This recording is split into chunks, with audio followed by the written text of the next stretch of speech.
Okay, so let's share the screen.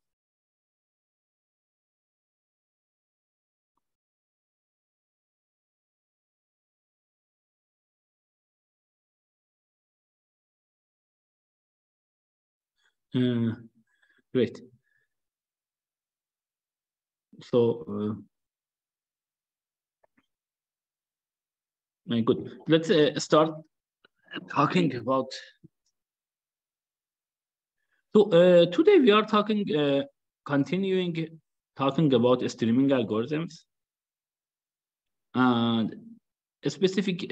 So we mentioned in previous time about some of the upper bounds for this algorithms, like we talk about the matching as like a very natural and a very important problem, and we talk about some algorithm for matching,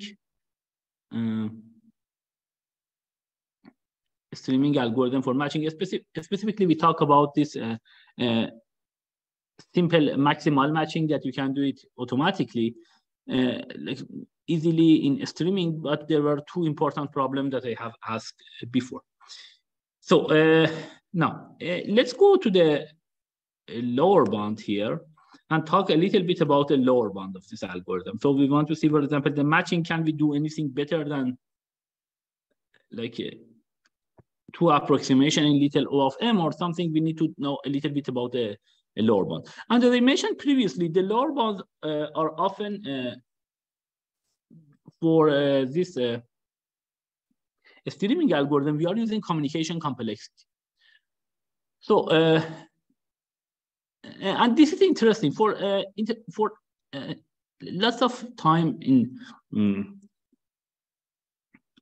this kind of hardness results, we have conditions. So we said if P not equal to MP, or for example, we had stat like the set condition or ETH conditions, or I don't know, say that the this three sum is hard, or all pair shortest path is hard.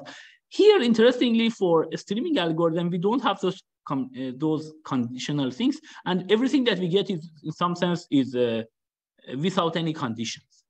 And that's a good thing because, and somehow it is interesting because we are using communication complexity here, and that's the one that helps us to get the results without getting actually into any conditions. So for that, we need to understand a little bit about the communication complexity. So what is the communication complexity? So let's if be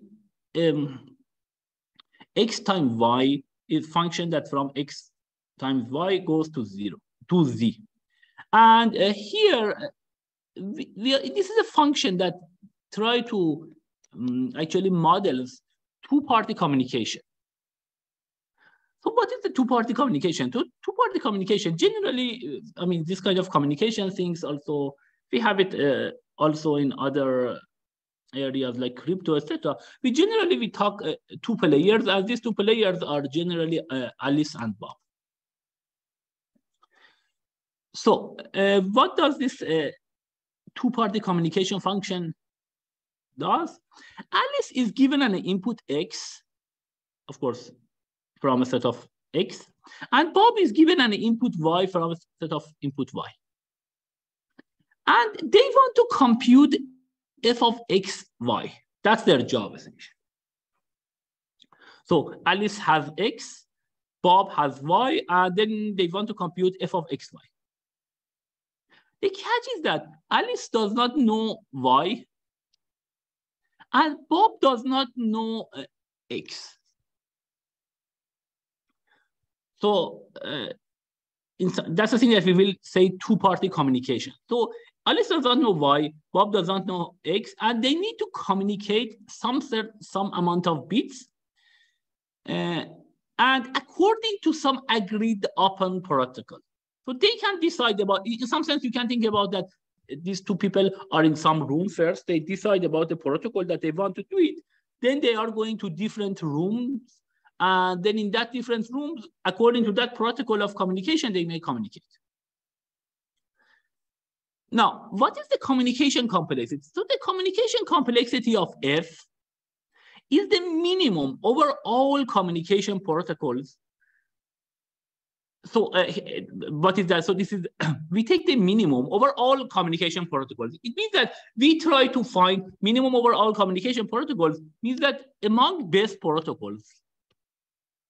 So this means best protocols.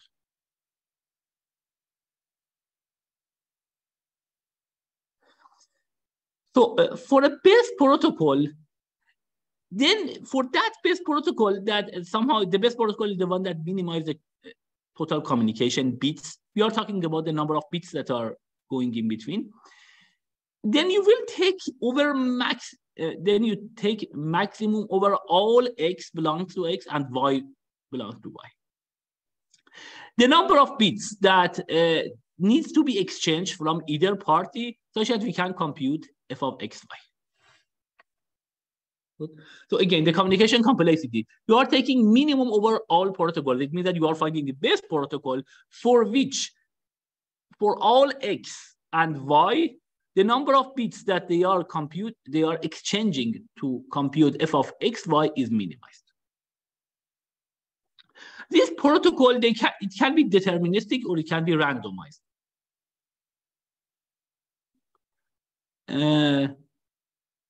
So this protocol, again, can be deterministic or it can be randomized, and it can be one way or both ways. So if just one player sends information to the other party, it is called one-way protocol or one-way communication.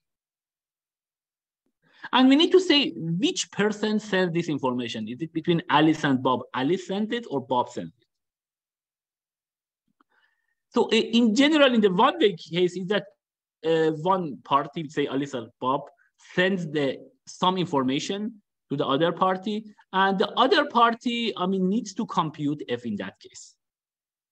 So it's in the very natural version that if f is x and y, you may send some information that you have it to y to the other party, and the other party should compute it. So note that, of course, the one easy way is that always send x. If you send x, if say Alice wants to send all information x to Bob, and then Bob had y already and now has x, so he can easily compute f of xy. But of course, this would be, not the best protocol necessarily. We try to minimize the communication complexity, or like the number of bits that are communicated. So in that case, it may make sense actually that you don't say the whole x, but you are sending some, a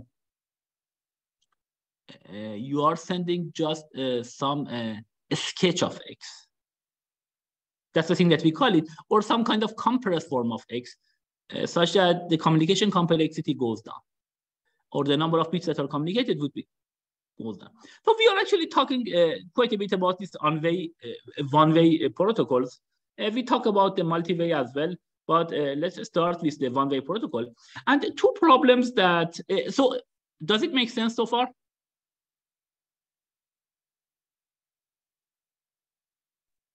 Yes. Great. Now let's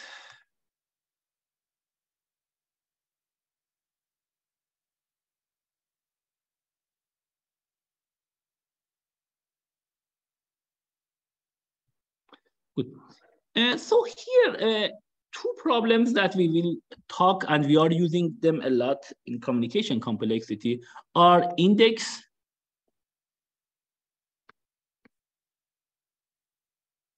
and disjointness.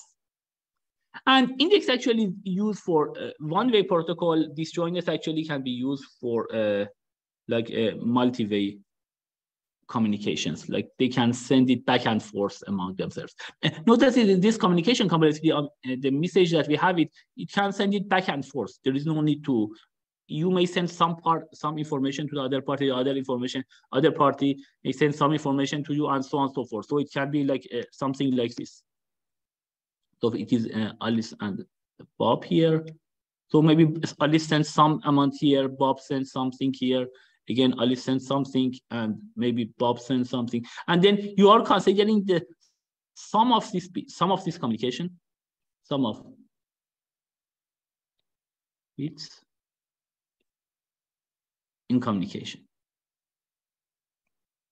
of all communications.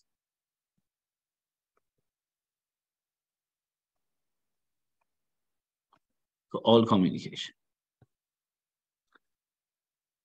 That's the one that we try to minimize.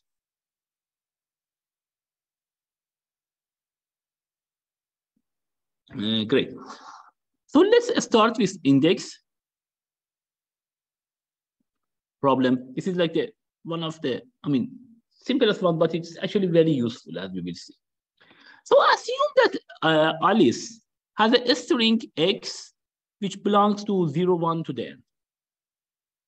And so it has essentially a string of length n. So you can say strings of length n.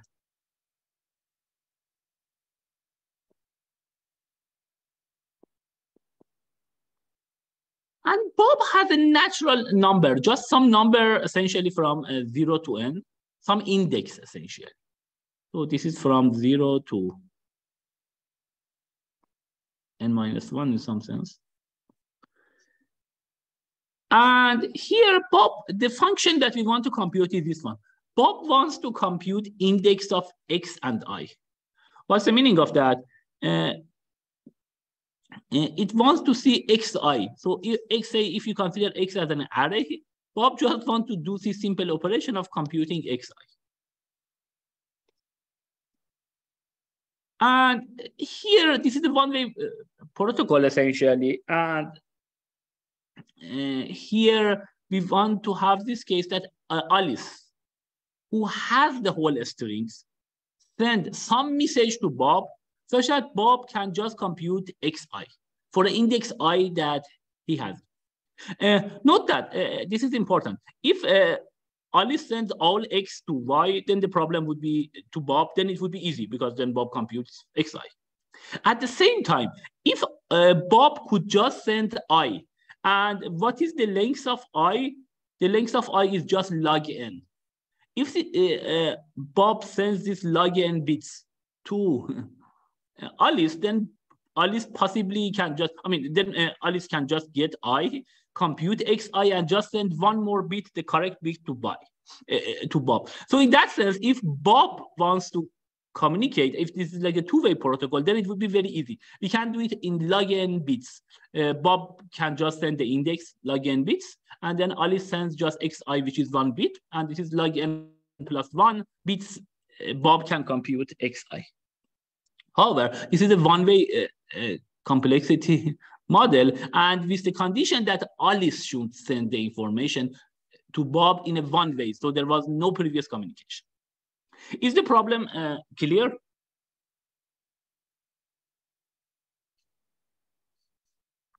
Please unmute and answer. If there's a question, please ask me.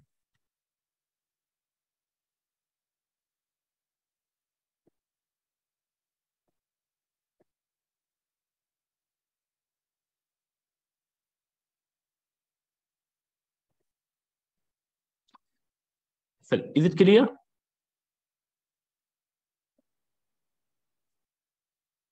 Good. So that sounds good. So this is the one that we are calling it essential index problem. Now, what do we know about index problem? So we know that actually you need omega n bits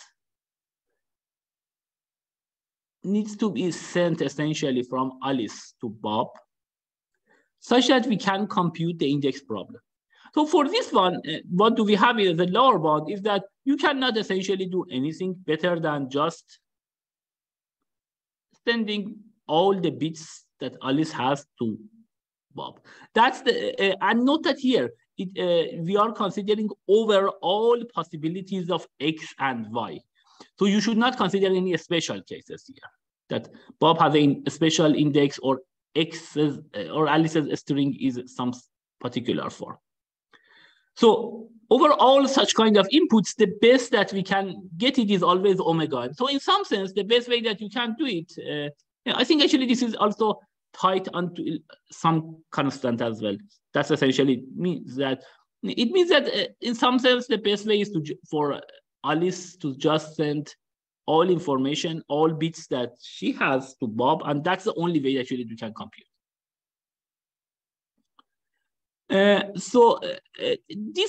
This problem has lots of applications in graph problems or other streaming problems, and we will talk about it. So that's the first problem. The second problem that we want to talk about is the disjointness problem. So this is the one that can be used even when we have a multi-way communication. So what is this? So let Alice has a string of X which belongs to 0, 1 to the n. Again, the same thing. So Alice has the same string of length n. Here in this case, Bob also have a string of length n. Again, so here Alice has X and Bob has Y. So there is no index anymore. These are both of them have a string of length n. Now, this is disjointness, or sometimes we call it also intersection problem. Bob wants to compute whether there is an index I such that xi is equal to yi equal to 1. So you can think about this way. So this is the thing that you can say, why do we call it disjointness? Because you can think that Alice has a subset of numbers 1 to n that essentially represented by these x bits that she has. Bob has another, so you can say that Alice has a set X in some sense. Bob has this set Y.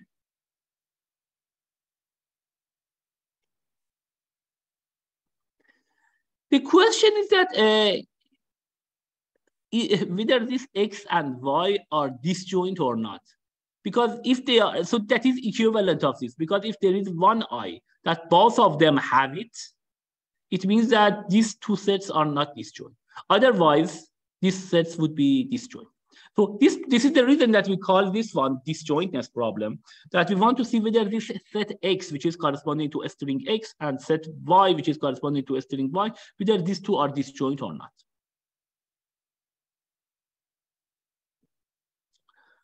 So that's exactly the problem. Is there an yi between 1 to n such that xi is equal to y unequal to 1? And here you can exchange as many messages that you want, and like it can be essentially from both ways. So this is the multi-way complexity model.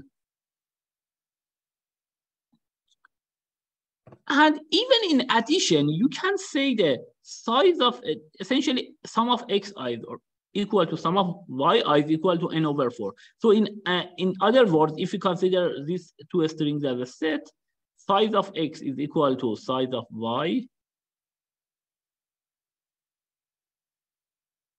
is equal to n over 4.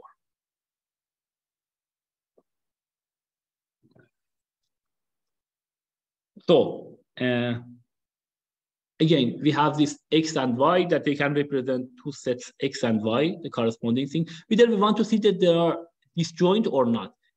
The meaning is that is there any I such that both of them contain it, or in both of them xi is equal to, in that case, xi is equal to yi is equal to 1. And here you want to exchange as many messages as needed. So this is a multi-way complexity model. And even further, you can assume that size of x is equal to size of y is equal to n over 4. As I mentioned, when we talk about the lower bounds, we want to get even a special cases, we say that hard, and this is a special case. In algorithm, we try to solve it as general as possible, like the problem. And again, for this problem, you can show that we need omega n bits to be exchanged between Alice and Bob over all multipasses. So here we discuss about it. So some of the bits that goes back and forth between Alice and Bob, it should be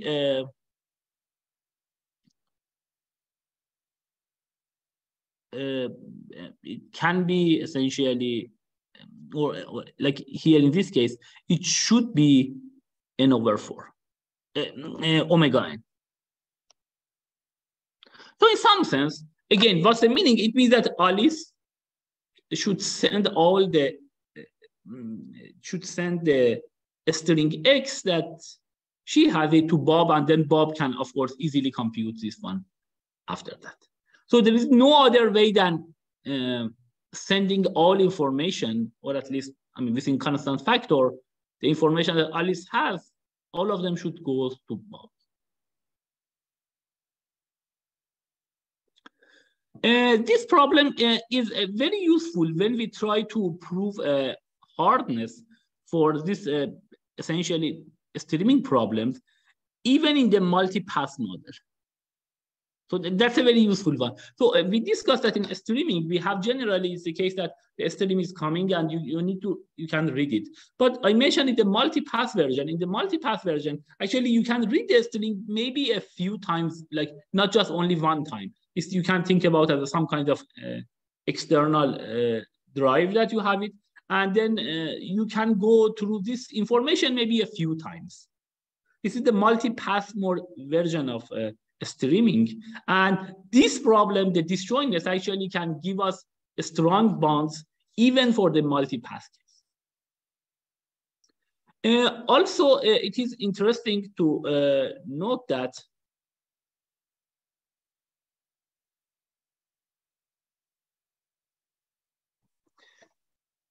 so these lower bounds that we are talking about, they work even when we have a randomized protocols. So we talk about that the size of x is equal to size of y is equal to n over 4. Again, what are the conditions? We said that even if you want to have randomized algorithm such that Bob computes whether there is I with probability 2 over 3. So here, if we say that we don't want to even find the like this, is there any I such that xi is equal to yi equal to 1, and we don't want to get this probability 1. If you give probabilistically, and they say at least it's probability 2/3, the answer that you are giving to me is correct, I am fine with that. And you can do even a randomized protocol, because I mean that gives me some probability, it gives me this. Still, this problem, you have this lower bound that like omega n bits should be communicated over all essentially set of communications that Alice and Bob have. Does it make sense? Professor, yes. Why is the mod of x equal to mod of y n by 4? Why is it the special case? Sorry, which one that you mentioned? Like you mentioned the special case, right? In the disjointness, like mod of x. No, I didn't say mod. I mentioned the size of x. So if x, you can consider a string x as a set. And I mentioned that the size of x is equal to n over 4. Okay. Okay. And again, I mean, I'm saying that even if the size of x and size of y, both of them are equal to n over 4, still the problem is hard. Of course, without this condition, is still hard. So what if the length of set x is less than n by 4? It cannot be less than n by 4? I mean, yeah. So, for example, I mean, I don't know if size of x, it be just if x has only one bit of 1 and y has only one bit of 1, then the problem would be easy, because in that case, that's the thing that is important, that you have actually the number of zeros and the number of ones in the string x. Somehow it says that should be both of them in the order n. Why? Because say if x has only one bit of 1 and y has only one bit of 1, then what can we do?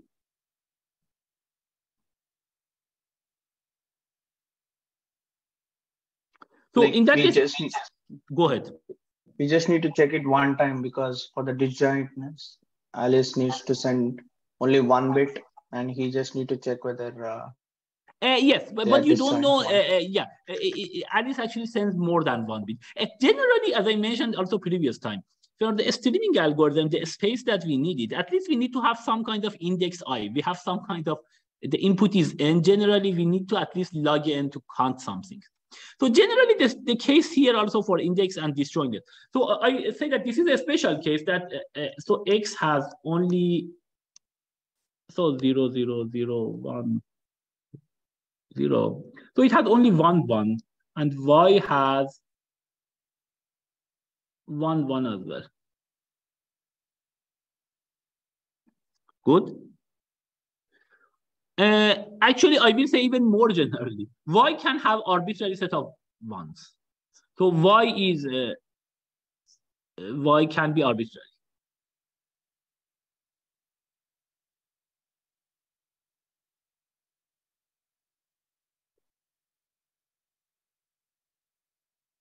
Note that here it is a multi-way communication. So in this case, x only needs to send the index of I. What is I? I is the only place that x is 1. That sends it essentially to Bob. And then Bob knows that whether that particular index is 1 or 0, can check it, and then compute f of xy. So it is important that the size of x and size of y, so the string should be not, of course, just because of the symmetry, if all of them are 1 and except one of them which is 0, also the same thing is correct. So here I want to say that even if just x has only 1 bit or constant number of bits, y can have any number of, if x has only 1 or constant number of ones, and y can be arbitrary, can have anything, then the communication would be easy, because x only sends the indices of those guys which are 1 to Bob, and then Bob can compute the answer. Does it make sense? Yes, yes. So that's the reason that it is important that how many of them are 1, especially at least for one of them. So, and that's the thing. So the case that both of them are n over 4, the size of them, then the problem is hard. But I mean, I think you can say that even both of them are n over 2, also it is hard. But in some sense, this n over 4 is the one that says that is somehow the, maybe it's more lower bound that you can think about it. I think even it should be correct for any constant, n over some constant still should be correct. Again, we do not need to necessarily use this property, but sometimes it can be actually quite handy, and we may use it to get the bounds easier. And again, for lower bounds, we always want to prove that it's hard, even for a special case. Great. Now let's go and talk about some examples of the hardness for this problem. So far, we just talked about the communication complexity, but we were talking about a streaming algorithm. So in the streaming algorithm, I mean, the input is coming essentially one by one, and then we need to see how much space we need to compute some functions.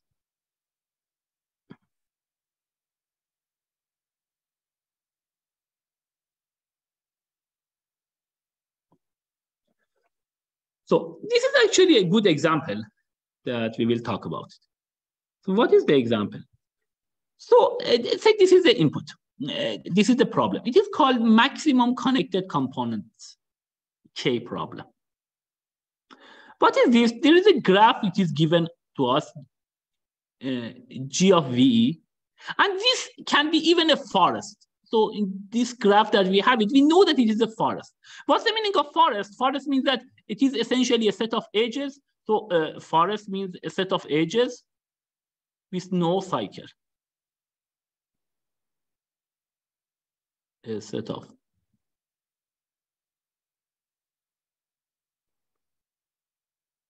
edges with no cycle.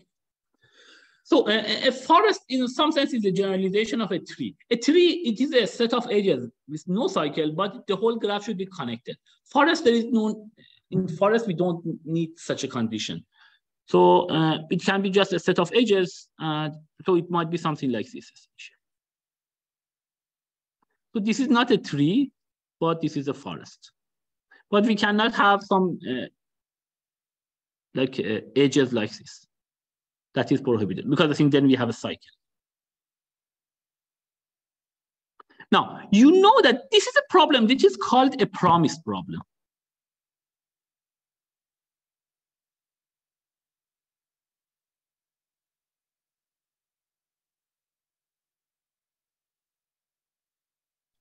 Problem. So what's the meaning of that? It means that we know in advance this graph G that is given to us. Actually, this graph is, surely this graph is a forest. So it does not have any cycle. It means that the number, so what is the maximum number of edges in a forest if the graph has, so if G has n vertices, what is the maximum number of edges that we can have in the forest?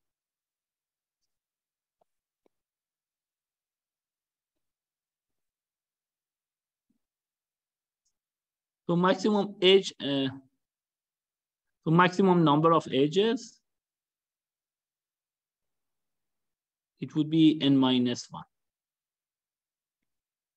So in some sense, the maximum will happen when the forest actually is a tree. And that's the maximum that we can have. So we know that there is such a graph G. We know it is a forest, doesn't have a cycle. We know that the number of edges is at most n minus 1. So it is not n squared or anything greater than n even. And so the question is that, is there a connected component of size at least k over k, where k is some number greater than or equal to 3? And this is for any given k. So this maximum connected component k, in some sense, we can say maximum connected 2, maximum connected 3, maximum connected 4, or something like this. For any number which is at least 3, we want to say, so even that maximum connected component 3. So instead of k equal to, you can just mention 3. But why I feel say if it is work, why if it works only for, if it works for 3, why I'm talking about 4, 5? Because it might be the case that generally this does not happen, but it's a proof that why, for example, maximum connected component 4 is harder than the maximum connected component 3. So that is not clear. So that's the thing that we will say for any k, for any constant k that is given to us, I want to say that this problem is hard in the streaming model. So what is the theorem that we have?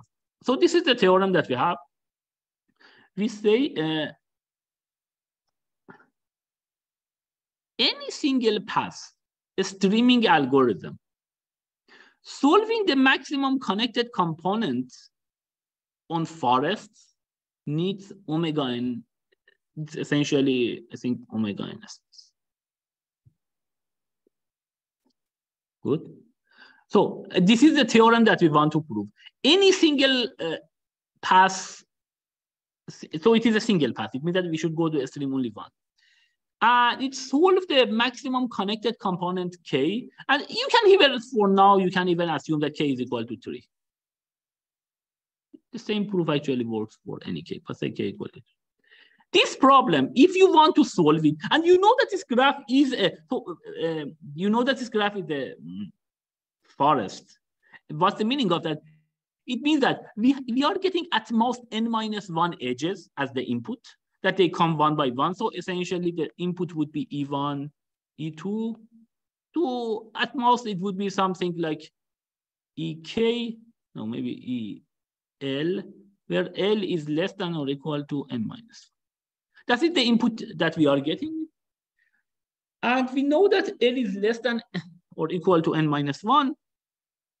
And we want to show that even for this case, and we know that this graph does not have even a cycle. We want to say that to see whether for this graph, so this forest, we want to see what is the size of the max, whether there is a component of size k which is greater than 3. For example, if k here is equal to 3, then in this case, this is the component that you have it. So yes, you have it. But if all of this graph are something like this, then if you say k equal to 3, then no, this graph, this forest does not have any components which has at least k.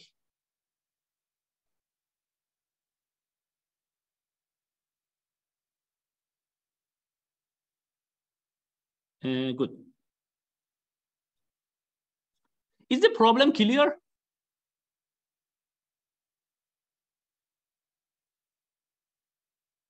Please unmute and ask questions needed if the people in the class have questions. Good. So this is the problem.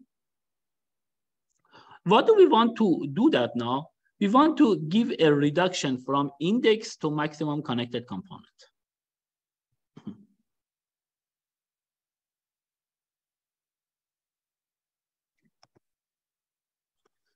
So the problem is that we want to solve the index problem.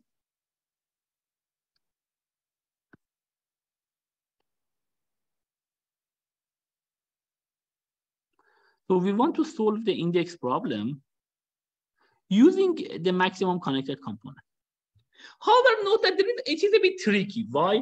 Because the index is the problem on communication complexity. Maximum connected component is a problem on a streaming setting. So we need to actually change the streaming setting and the space on a streaming setting to something about communication complexity. That's the most interesting things here that we need to do. Good. So how can we do that? Assume that there is an algorithm A. So the proof is by contradiction. Assume that there is an algorithm A with a space, say, little O of n, a little bit better than n, for maximum connected component k. So again, k can be 3 or any number. From this, so this is the case. So this is essentially the procedure that is given to us. This is like the edges are coming one by one, and we know that there is a algorithm with a space little O of n that solves this maximum connected component problem. Now, from this, we want to say that with such an algorithm, we should be able to get some algorithm, some way of communicating regarding the index problem, which needs little O of n messages, or the number of bits to be communicated. Okay. So what do we have? So we have the index problem. From the index problem, and the index has two numbers. It has the string x that belongs to Alice. And this is the string x, and the index I, which is the Bob's index.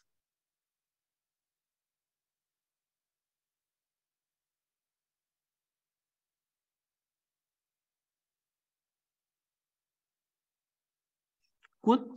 Now, from this, we need to this other procedure that we have for maximum connected components. So this is the algorithm A that we talk about. So the input to this algorithm should be a set of edges. So we need to create a graph essentially. How can we create a graph from this x and y? So x is a string of length n. So we know that the size of x is equal to n, or the length of n, and Bob has the index I. From this, we need to create, so we create a graph.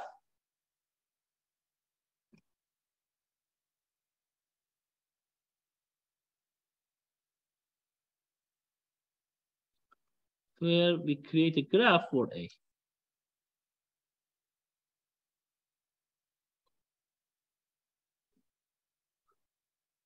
Good.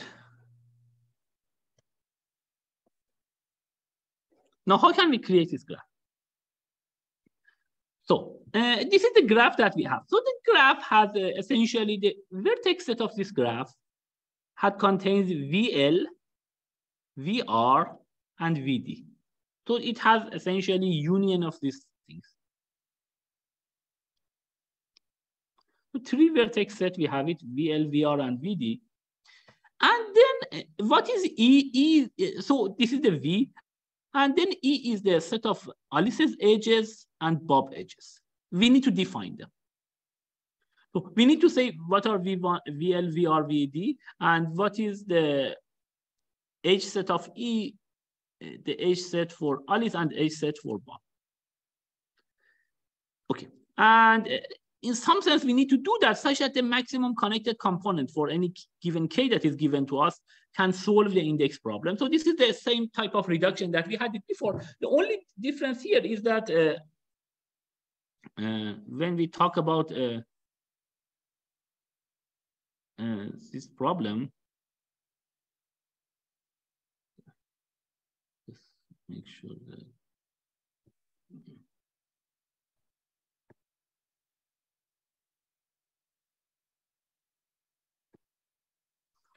so the only issue is that the model that we have it, so these two problems, generally we were talking on the same setting, but here we have one thing about communication complexity that is called they can send messages. The other one is the space for this problem that we are thinking about. Okay, so let's see what do we do now. So let's say about what are these sets of edges that we have. First, the set of vertices. So what is VL? VL is essentially from just L1 to Ln, n vertices here. What is VR? This is right vertices. These are n vertices here. What is VD? This VD essentially, so this is actually for the disconnected component part that should be at least K. So in this case, VD is D1 to DK minus 2. So for any K, it would be, so if K is 3, if K is 3, then in this case, VD would have only one vertex, which is just D1. But in general, D1 to DK minus 2. Now, what is the set of edges of Alice and Bob? So for Alice, okay, so this set of edges should come from this string X that Alice has. So we knew that Alice has X. How do we create this one? So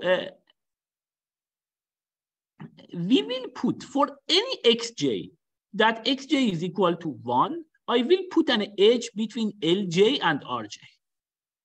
So if, for example, let's see this example. So this is just a good example. So the input for this problem is maybe a little bit goes down. Yeah, so this is L4 as well. And this is R4.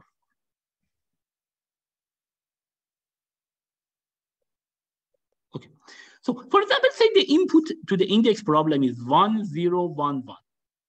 And the size of the connected components is 3. So here we have 4 vertices here, 4 vertices here. And then in this case, actually this should be, so L1 and R1 are connected because it is this is corresponding to 1 essentially. You can come from here. So L1 and R1 are equal to 1 because this is 1. Then the next one is 0, so there is no edges here. Then the next one is 1, we have an edges, and then another one is 1, we have an edge. So this is just a binary representation of the edges for the input X. And again, this is L1 to L1 to L4 and R1 to R4 because the N here in this case, so here N is actually equal to 4.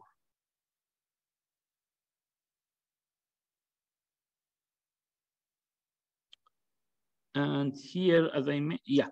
So you want to have, say, connected component of size. So K actually here is equal to 4. Now, what about a Bob? For Bob, we need to also figure out what is that. So for Bob, we have this set of edges. So we know it has essentially an index good.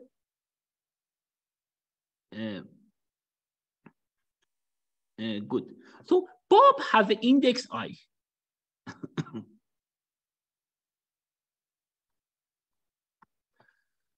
So Bob has the index I. So for that particular I will add an edge from Ri to D1. And then I have these other edges. dj to dj plus 1 for j belongs to 1 to k minus 3, as you will see the example here. So for example here, what was, so here the index I for the, so this is index I. So this is index I, which is 3.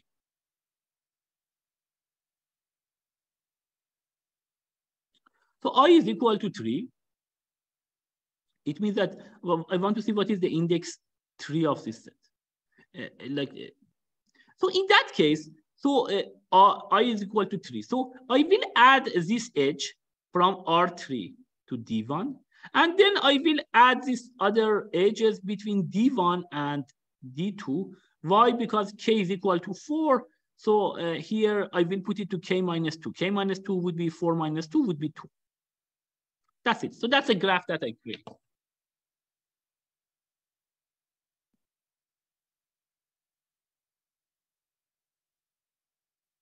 Good. Now, what is the claim? So the first claim here, that is simple, that the maximum connected component of this graph is, so for any k, the maximum connected component is true. So instead of 1, you can say true. It means that it has a connected components of at least k, if and only if the index of xi is equal to 1.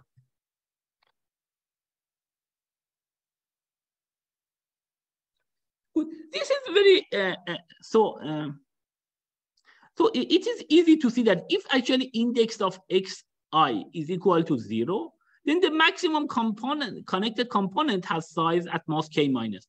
So why this is, you can just see it easily here in this example. So here, because here we had it the third guy, actually here x of I was equal to 1 in this case. So because of that, we have this edge. So then we had essentially k minus 2 edges before here that are, anyhow, they are connected. But because this guy is also connected, so the size of this, we have k minus 1 edge connected. And of course, the size of this connected components, the number of vertices would be 1 more, which would be 4. However, if x of I is equal to 0, in this case, we don't have this edge. So of course, then the maximum connected component in this case would be just this k minus 1, k minus 2 edges that form a connected component of size k minus 1. And these other guys, the size of all connected components here is at most 1, essentially, or there are only 2 vertices. These are, so these, they cannot contribute too much to the connected component. So the main issue is that if we have this kind of bridge from Li to Ri, if the xi is equal to 1, and then we have this continuation of k minus 2 other vertices such that they form essentially a component of size k. Good.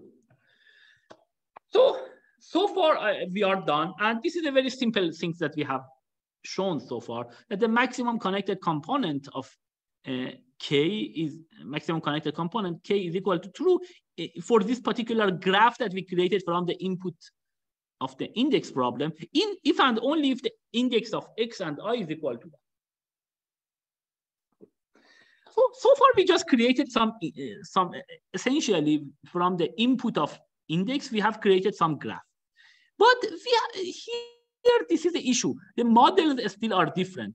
Again, index is in the, when we talk about index, we are talking about communication complexity. When we talk about this maximum connected component, we are talking about a space on the memory. This part, it needs to be formalized. And this is the way that we are using it for. So this is the way that I will mention it. And we will use it for several other examples in the future. I mean, this session and the next session. So this is the same thing that we are doing it. So I don't repeat this one anymore, but this is one time I will mention it such that you see how do we change the models, because this is somehow different from the previous examples in the hardness that we have, because we are changing the model. Good. So what can we say here? You can say this one. So consider this algorithm. So let me clear everything here. We don't need this one. So the only thing that we have it here, and we need it.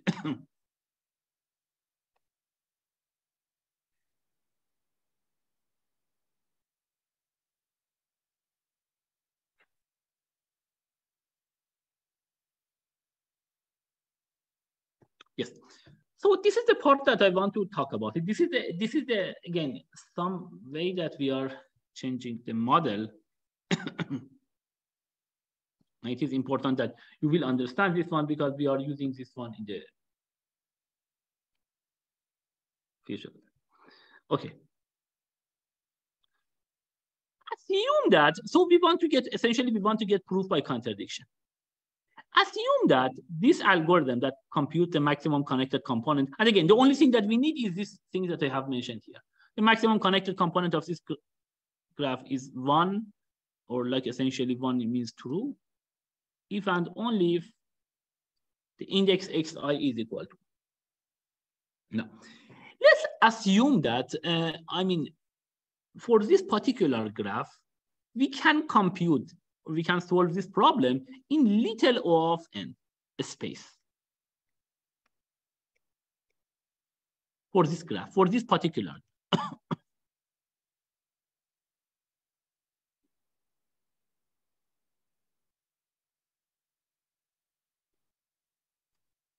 Good.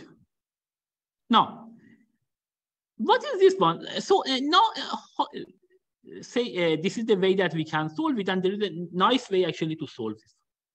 So this, as we mentioned in the communication complexity, we need to, Alice and Bob should agree on some protocol. So this protocol we create, so the protocol is created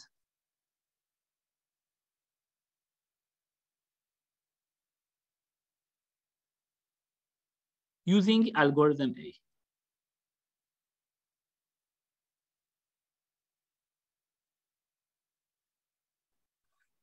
So how do we do that? So we say, what do we do? And again, we have assumed that you can assume that run the algorithm A on this particular graph, and we have some space S, which is little o of n, as the working memory. So at any time, the total memory that we need is little o of n. And this is a streaming algorithm. Why? Because the edges are coming even to EL. So this is the protocol that these guys, they will agree on. So we say, okay, what are the set of Alice? And note that Alice and Bob, they can encode the things any way that they want. In particular, because of this particular example that we mentioned, Alice actually changes. When they get X and Alice gets X and Bob gets I, so they change their things, they encode it into a set of ages. They are allowed to do that. And again, change everything, I don't know, by constant factor or something like that. So what would be the thing? So we are using this algorithm. So first, and note that this algorithm that we talk about it should work for any order of edges. Good. So this algorithm for any order of edges, E1 to En that comes, this algorithm can compute what is the maximum connected component of this graph, whether it is at least K or not. So I am now deciding about the order. This is the protocol essentially.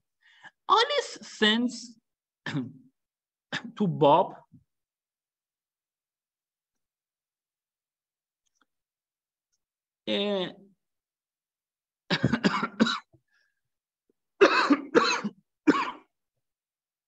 so Alice sends to Bob, Alice sends her set of edges, sends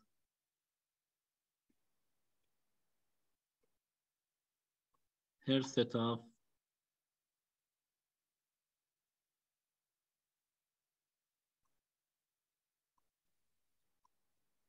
So what do we do? First, I mean, as I mentioned, because this should work for any order. I discussed previous time that sometimes the people consider this one actually for a random order. And they prove the hardness essentially for random order.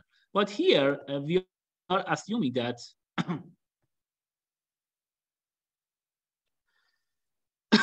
that should work for any order. In particular, first we are assuming that Alice sends the set of edges that she has to Bob. So Alice sends her set of edges to Bob. So that's the protocol. So we create, that's the only thing that, okay. So actually this is the case. So Alice does not send the set of edges. So that's like the first impression. But instead of Alice sending a set of edges that she has to Bob, Alice run algorithm A on the set of edges that she has. Good. So Alice, and this is the protocol. So this is the algorithm A that we have it. Alice runs, and we know what is, both of them, they know what is the algorithm A. So Alice, the set of edges that she had, these are the set of edges that Alice had. So, and the order is, we can decide about any order because this algorithm can solve the problem for any order. So Alice, so first we are essentially giving the streaming that Alice essentially sends her set of edges to Bob as a stream. Of course, this is like a set of edges. So she can herself actually simulate algorithm A on this set of edges that sends it to, that comes. The set of, what are the set of edges? The set of edges that she has. So first, these are the set of edges that comes in the stream. These are the Alice's edges. And then after that, Bob is coming. So this is essentially, this is Alice's edges. And then Bob's edges.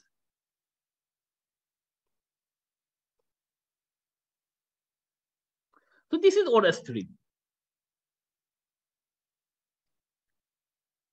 And this is the stream that we can create it. This algorithm works for any order, in particular for this particular order. Then we need to talk about the protocol. What is the protocol? We have not still, we need to get a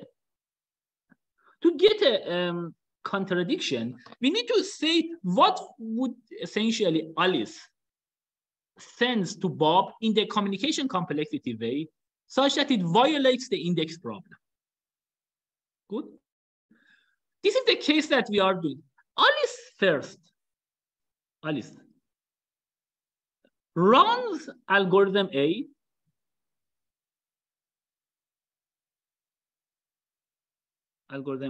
on her set of edges.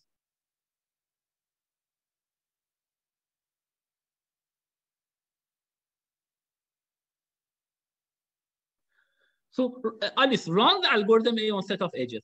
At that time, when she's finished with that, algorithm A has some footprint in the memory. So this is the some, and the size of this memory, we know that because this algorithm has always little O of n. So this is, again, it is important. Alice runs algorithm A on her set of edges. We know that this algorithm A uses at most a space. This is the space that it uses. And we know that a space would be little O of n, would be less than anything. Then that's exactly the point. Then Alice sends this memory, because what is this memory? It's a set of bits, essentially, 0, 1. This is exactly the message that Alice sends to Bob. So I will say Alice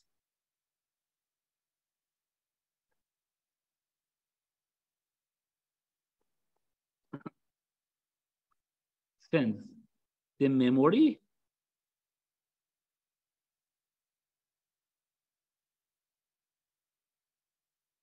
to Bob. Now, what was the size of the memory? The size of the memory was little O of n. And this is exactly so Alice computes that. These are the set of bits that Alice sends to Bob. Now, when Bob gets this memory, he continues to run the algorithm A on the set of edges that he has. In particular, this set of edges that we were talking about. These are for Bob. And Bob can do that. Why? Because, I mean, the only thing to continue on this set of stream, Bob only needs to see what was the sketch of the algorithm. What is the space? What is the essentially the content of the space that algorithm A has computed for Alice? That in this case, Alice sends it actually to Bob. Then Bob needs to see the rest of edges that he has it. And also it needs to know the algorithm A that he knew it beforehand. So Bob continues to run this algorithm A on the rest of input, which is his edges. Now, at the end, this algorithm A, so the only communication that has happened is the space of this algorithm A when it runs essentially through edges of Alice. That's the message that Alice sent it. And we know that this total message is little O of n because the space of this algorithm was little O of n. When it sends it essentially to Bob, Bob continues. And at the end, Bob computes essentially the maximum connected component of this graph because this algorithm A by definition gives this solution to us. Okay, we are done. We know that when the maximum connected, if the maximum connected component of this algorithm is 1, essentially for a connected component K, if has a connected component of at least K, then the index problem is equal to 1, otherwise it would be 0. So I created a one-way protocol for communication that Alice sends some information to Bob such that Bob can understand what was the index of xi. Now we got a contradiction because we knew that you cannot do this one in little O of n. We know that any communication complexity that you have it for one way needs at least omega n. And this is a contradiction. So that needs omega n. And it is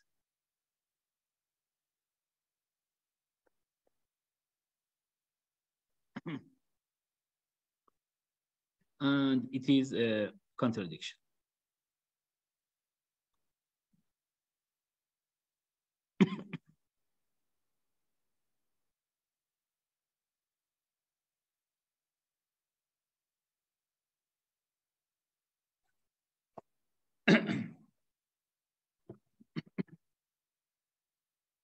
So that's it. So again, so this part was important actually, the way that we are making formally. So Alice just runs it on the set of edges that she has it, the algorithm A. The space, the memory that has it, this algorithm A, that's the message that Alice sends it to Bob. Bob has the rest of set of edges, which are his set of edges, and also can run the algorithm A because this is the protocol that they knew it beforehand. So runs it at the end. If the size of this connected component is 1, it means that this algorithm is essentially then index x of I is equal to 1. Otherwise, it is 0. But we knew that the space that this guy sent it should be at least omega n. So this space cannot be less than order n. This is the way that we are actually, I mentioned this one with all details such that you will get it because we are using exactly the same formalism. I may not repeat it in this extent anymore for several other problems that essentially we decide about the order of edges when we talk about this. When we set the set of edges and we often, the communication complexity comes because of this memory that this algorithm has at any time. That would be the message that one guy sends it to other. And that's it. Any questions?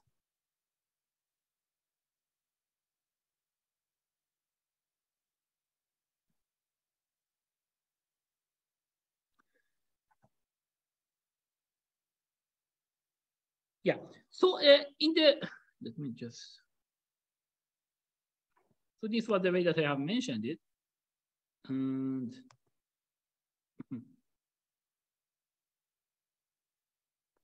so we will continue this problem with another instance. Essentially, we talk next time about another problem that you are given a graph G here.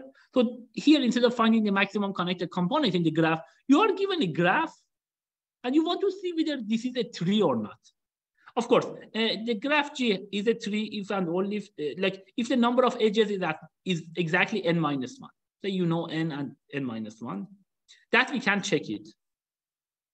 But the issue is that you may have n minus 1 edges and still you may have a cycle. So in that case, so we can check the number. So we can check what is the number of edges in the input because we only need to have a counter which needs log n bits to count the number of edges. So that we can check it. That is fine for the given graph. The only issue is that whether this graph, this is a tree or not, we need to check whether this graph has a cycle or not.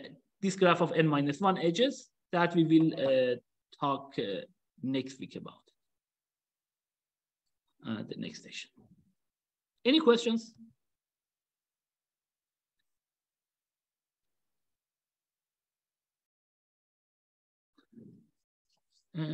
Great. So I think that was the general idea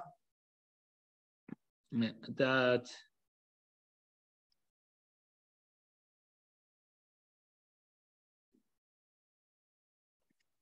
we continue next week.